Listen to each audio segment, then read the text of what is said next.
समझाती हूँ। जैसे मान लो आपसे मैंने 100 रुपया उधार लिया, सिंपल है ना। मेरे को अभी भाई मिला था, एक दिल्ली का ही भाई है। दिल्ली में ना शो ऑफ बहुत है, मतलब बहुत ही मतलब आर्टिफिशियल जिंदगी है।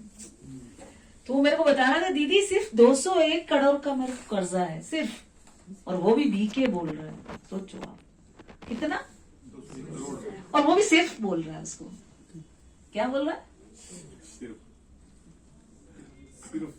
हाँ, उसके आगे भी सिर्फ लगा रहा है। मैंने कहा तुम 100 कैसे पाते? बोले दीदी गुट्टक पी लेते हैं ना बस। बीके हो गए। हाँ देखो, सोचो। तो ये उधार लेना मतलब, आप में एक छोटा सा उदाहरण बताती हूँ। 100 रुपया आपने मेरे को उधार दिया ना, जस्ट मदद किया आपने। 100 रुपया मतलब आपने मेरे को दी, आपसे मैंने लिया, मुझे जरूरत थी, और रास्ते में मेरी डेथ हो गई। अब मैं तो चुका नहीं पाई। अब मैं आपको 5-10 जन्म बाद मिलूंगी तो कितना चुकाना पड़ेगा बोलो? कितना? यस, 5 करोड़ रुपया। मतलब एक एग्जाम्पल दे रही हूँ। चक्रवर्ती हर दिन का ब्याज चलता चलता चला जाता है 100 रुपये पे। तो इसको किताब कहते हैं, इसको हिसाब कहते हैं। 100 रुपया तो दादी भी क्यों ना हो, सबको चुकतू करना पड़ेगा, मूल तो देना ही पड़ेगा। मगर जो किताब है ये योग से फिनिश हो जाता है। बाहर वालों में और हमारे में यही अंतर है। बाहर वालों को किताब भी चुकतू करना पड़ेगा, और हमको किताब माफ हो जाता है, क्योंकि हम बाबा के काम में मददगार बन रहे हैं। किताब माफ हो जाता है योग से। तो हमारा कर्म भोग शूली से काटा, कांटे से जूही हो जाता है ना। तो अटेंशन प्लीज, किताब अब नहीं बनाए। जनरली हम आपस में बीके भी फैमिलियरिटी हो जाती है। हाँ, एक दूसरे के यहाँ एग्जाम्पल देती हूँ, उसे आपको समझ में आ जाएगा। जैसे मान लो आपने मुझे 1000 रुपया दिया कि भाई जमीला बहन को बहुत तकलीफ है, थोड़ा 1000 रुपया उनको जरूरत है, गरीब मतलब मुश्किल है, मेरे पास है, दे दिया। अब क्या हुआ, ब्राह्मणों में आपस में कभी लेन देन नहीं करना चाहिए, बता रही हूं क्या होगा। अब कलयुग में ऐसी परिस्थितियां आएगी कि मैं आपको 1000 रुपया लौटा नहीं सकूंगी, राइट। अब मैं मुरली में जाना बंद कर दूंगी, भाई वहां पे वो भाई मिलेगा वो 1000 रुपया, इससे तो अच्छा जाओ ही नहीं। तो मैं मुरली से चली गई, ठीक है ना।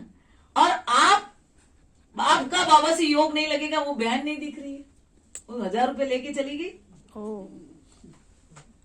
तो दोनों ज्ञान से चले गए। नुकसान क्या हुआ?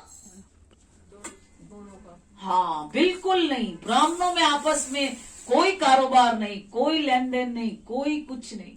हम सिर्फ अपने पाप भस्म करने के लिए आए, दुनियावी कारोबार बिल्कुल नहीं। दोनों ज्ञान से चले गए। इसका योग लगना बंद हो गया क्योंकि बहन याद आ रही है, अरे बीके होके मेरा 1000 रुपया ले गई और अभी तक मेरे को लौटाया नहीं। बाबा की बच्ची होके, तो इनके भी संकल्प एकल चल रहे हैं। बाबा तो गया साइड पे, उसको 1000 रुपया दिख रहा है, बहन नहीं आ रही, बहन नहीं आ रही, क्लास में और किसी को ढूंढ ही नहीं रहा है। दोनों ज्ञान से चले गए। तो आपस में लेन देन के लिए अटेंशन प्लीज, नो लेन देन। और ये किताब माफ हो जाता है योग से। तो श्वासों श्वास, अरे हम तो 75 जन्म राजाई की है, तो हमने कितनों को सताया होगा, सोचो आप। अब्बा इस जन्म में हैदराबाद की हमारी दीदी है, हैदराबाद का निजाम की 500 वाइफ है। आप 500 वाइफ को सेटिस्फाइड कर सकते हो? नहीं कर सकते हो। महलमारी देने से सेटिस्फाइड नहीं होते इंसान, दुख लगता है उसको। उसकी 500 वाइफ की कितनी औलाद है, अभी कितना झगड़ा हो रहा है उनके, कितनी प्रॉपर्टी का अभी भी दीदी जानती है सारा। तो लास्ट राजा, तो हमने कितनों की कलम उड़ाई होगी, है या ना? सेनापति रहे होंगे, किया होगा नहीं किया होगा, तो पापों का कितना बोझ है। तो अटेंशन प्लीज, एक एक सेकंड श्वासों श्वास याद करके अपना, है ना, चुकतू करना है।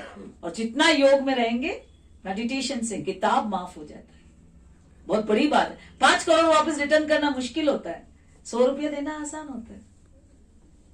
ठीक है। ओम शांति।